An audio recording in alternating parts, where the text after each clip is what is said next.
Thanks for your patience.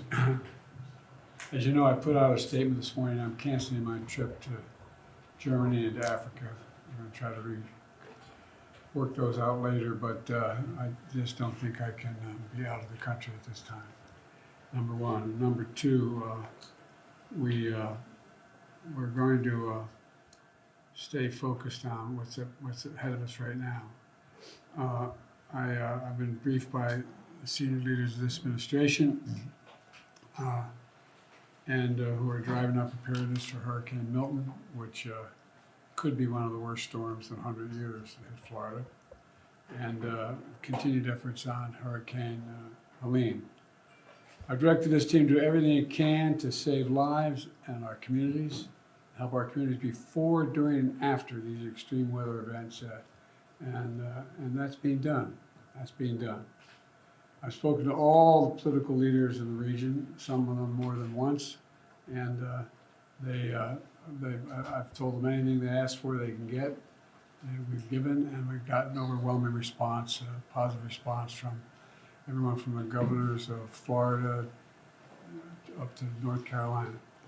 And mayors, leaders, local, have expressed their sincere gratitude for the work of FEMA and for the work of my entire administration. Now, I've also surged thousands of federal personnel on the ground across the Southeast already and deliver every available resource as fast as possible. And my priority is to increase the size and presence of our effort.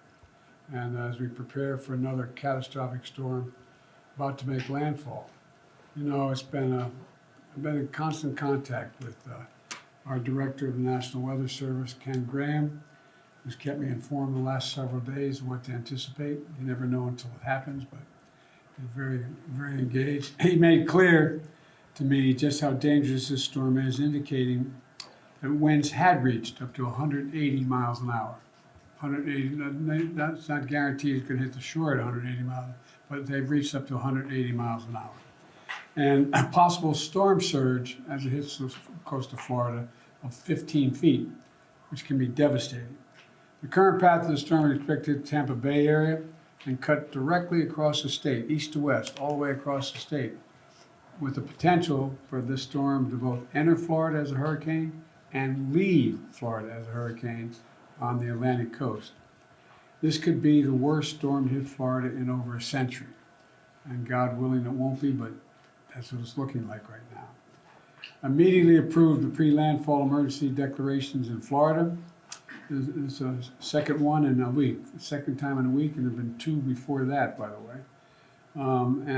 I sent FEMA Administrator Criswell down to Florida yesterday to work intensively with the state and local partners as we prepare to deploy more resources. She's going to continue that work between Florida and North Carolina in the coming days.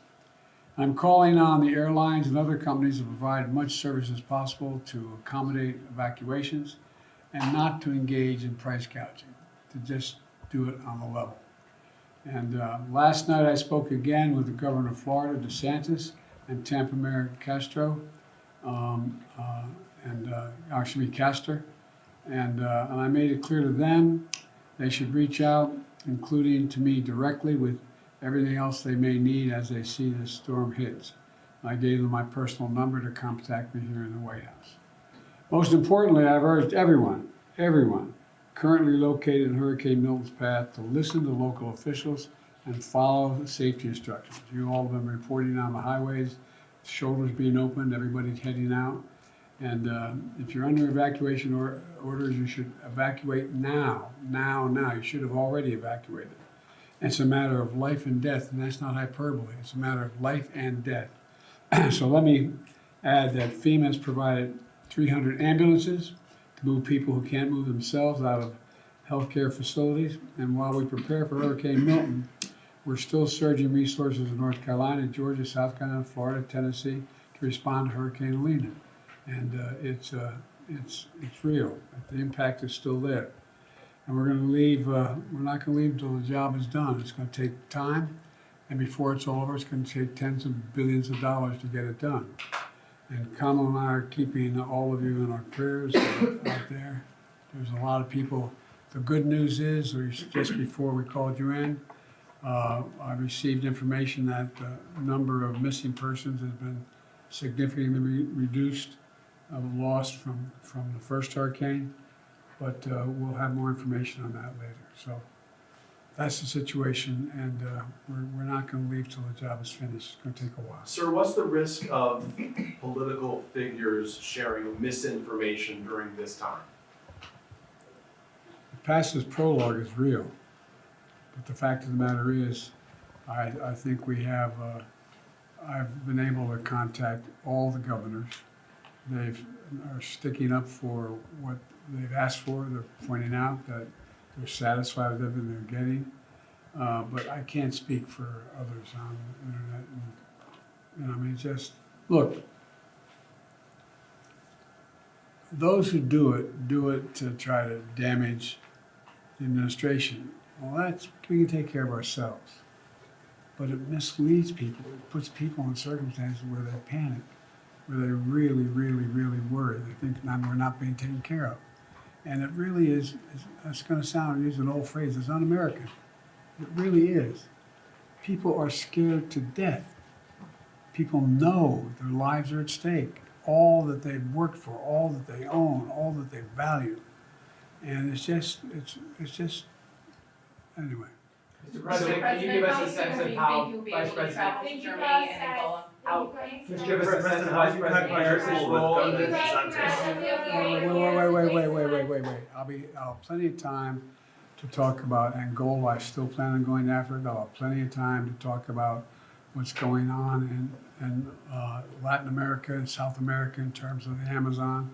And I'm going to be talking today with my friend, the Chancellor of Germany, and we're going to try to work that out. We've already contacted all these people, okay? But I'm going to be on the phone today. I'm heading shortly when I get up from here. I'm heading out to Wisconsin, to Milwaukee. But I think we can, I'm still planning on visiting all the places I said I'd be and all the conferences I said I participated in. Mr. President, what's your relationship like, Mr. President, with the governor of Florida, cooperating as far as everything that you would like to do with Hurricane Milton? The governor of Florida has been cooperative. He said he's gotten all that he needs. I talked to him again yesterday, and I said, I said, no, you're doing a great job. It's all being done well. We thank you for it. And I literally gave my personal phone number to call. So I don't know. There was a rough start in some places, but every governor from Florida to North Carolina has been fully cooperative and supportive and acknowledged what this team is doing. And they're doing an incredible job. But we got a lot more to do. So. Thank you,